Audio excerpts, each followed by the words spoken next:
So, inuulit ko po. Yung kanina, double entry, dalawang proyekto yun. Ito, dalawang proyekto na naman to. Inuulit ko po na yung pula, iba po sa berde. Hindi po yan pinagsa, hindi po yan magkapareho. Hindi nililipat yung berde ng pula, ginagawa ang berde. Diyan ho nagsimula. Dito nagsimula. Kaya ho, makikita nyo riyan, na walang galing binabaluktot. Ang katotohanan po ang binabaluktot nila, hindi kali. Tignan nyo, wala eh.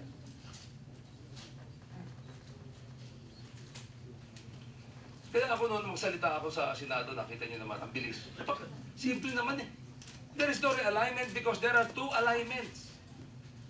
Hindi nasasayang yung 1.2 billion, pagamat wala akong tatanggap doon. Dahil, ibang proyekto yun. Pribado yun, may bayad yun. Pagsakay nyo ron, babayad kayo. Tol, etong C5 natin, ng bayad ngayon, na hindi matapos-tapos, 1946 pa, libre.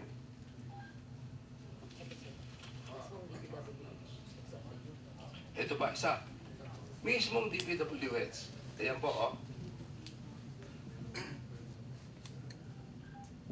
Ito, ang number. Ito, yung schematic presentation of the C5 project showing the original alignment. Ito po. The breakdown of the 1.2 billion payment for right-of-way property, including size. The alignment being referred to with an initial payment made in the amount of 1.2 billion is the C5 alignment of the Toll Regulatory Board, yung pula, under concession with UEMARA. Thus, the DPWH is not in any way, hindi po sila kasama sa transaksyon na yan. Iba po, sinasabi po ng DPWH. Ayaw lang paniwalaan.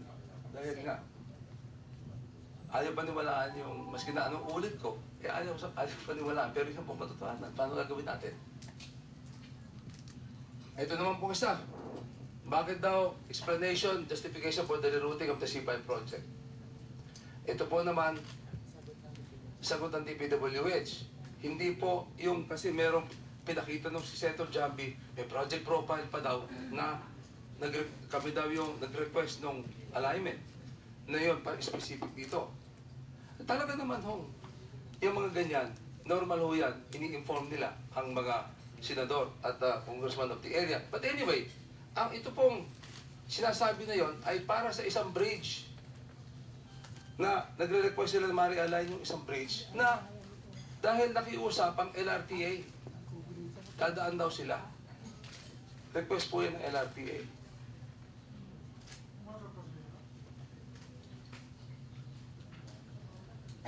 Ito po. Kaya, kuryente na naman. Medyo mataas po ang elektrisidad dito ngayon. Hindi lang si Jambi kuryente, wait, at sinaay.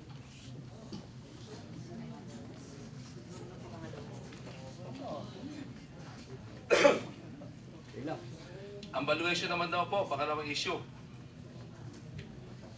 Meron daw overpricing.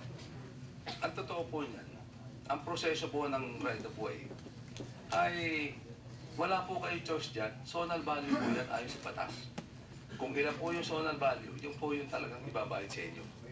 Hindi po kayo nag-negotiate dyan. Kaya po yung akusasyon na kami raw nag-negotiate, unang-una hindi ako nakakasama sa anong negosasyon sa right of way na anumang kumpanya ko. Pangalawa, talagang kung ano yung zonal value, yan. Nagre-reklamo nga karamihan ng, kaya kakaproblema ng ngayon, ang mga DPWH. Karamihan na in-expropriate nila ngayon ay umaangal, nagre-reklamo dahil mura-mura daw ang zonal value. Kaya lamang, yun ang batas. So, yun ang kailangan sundin. So, wala akong overpriced dyan. Ngayon, ako naman, inimbestigahan ko, ano ba ako yung sinasabi ni Senator Jambi na 30 mil daw at mahal daw. Yung pala naman, 30 mil. Inasara. Nung madiscover ko, kaya naman pala 30 million. Eh, 1,400 square meters lang. Katabi pala naman ng Shumart.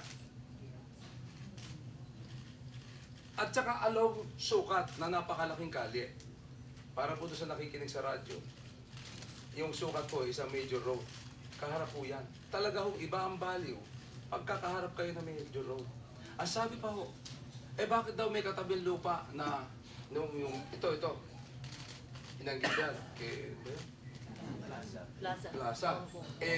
Katabi daw, 4,000. Hindi po katabi, malayo po. Ito po, hindi konektado. Looban. Talaga pong ganyan ang value. Kaya nung makita ko nga, hindi naman pala, reasonable naman pala. Kaya nagtataka ko kung ano namang kuryente na naman yan. Magkatabi daw, hindi po magkatabi. Malayo po, interior lang. In fact, ito nga itong kahabaan na ito, dahil lang sa hindi naman, pag-aari din yung may-ari ito, hindi ako may-ari niyan,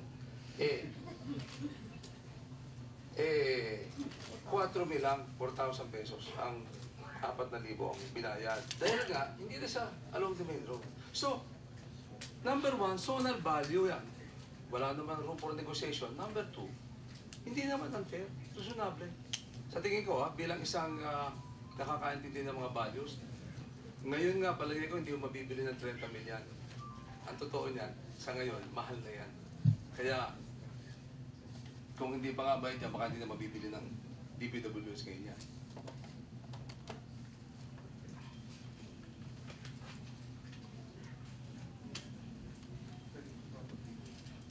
In other words,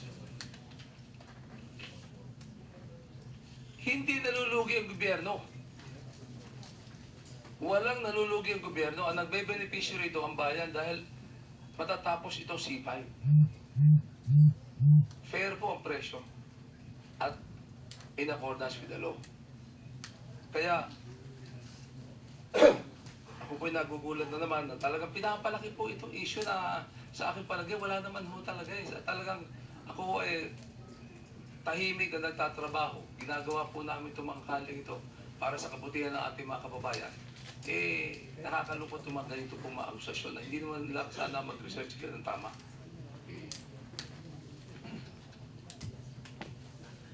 So hindi po pwede ikumpara yung dalawang lote kanina.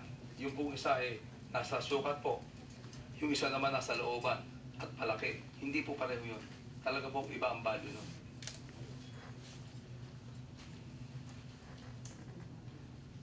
Pangatlo pong issue, nagbenepisyo daw ako dahil dumaan sa aking property right of way. Alam po ninyo, mas mahirap ipaliwanag sa ating mga kababayan na hindi ko pinadaan ang C5. Pangalawa, ang mga developer, normally, hindi po nagbibigay na right of way yan. Subukan niyo po pabuksan ng mga property ng Ayala, papapahiya kayo. Sapagkat pagka po, lalo-lalo na sa Metro Manila, pagka po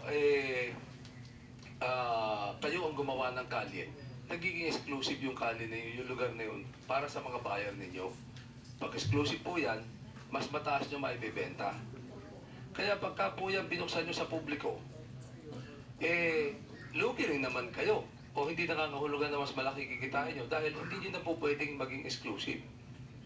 Pwede na po dumaan maski yung kalaban ninyo. Kaya, ang sa akin lamang ay hindi kami nakikinabang dyan. Kung ako lang masusunod, at kung talagang hangarin natin ay kumita, mas maganda na exclusive. Kasi mas mataas ang presyo ng exclusive. Hindi naman masasabing commercial yan dahil hindi naman along sukat yan. Kaya po yung sinasabi na tayo po ay nakinabang dyan, hindi naman po. Ang makikinabang po dito yung bayan po. Yung 6 na milyong kasama ko po sa Cavite, Las Piñas, Parañaque, Muntinlupa, at yung po namang mahigit sa 10 milyon din na taga Quezon City, Makati, Taguig, at Pasig. At ang bayan po, yan po makikinabang. Hindi po lamang, hindi po yung tama isasabihin na kami lang o ako. Hindi po natin kailangan na maging public road para tumaas po yung value ng ating lupa. Hindi po. Nagawa po kami ng kali ordinarily. Kaya po namin pataasin yan on our own kung gusto lang namin.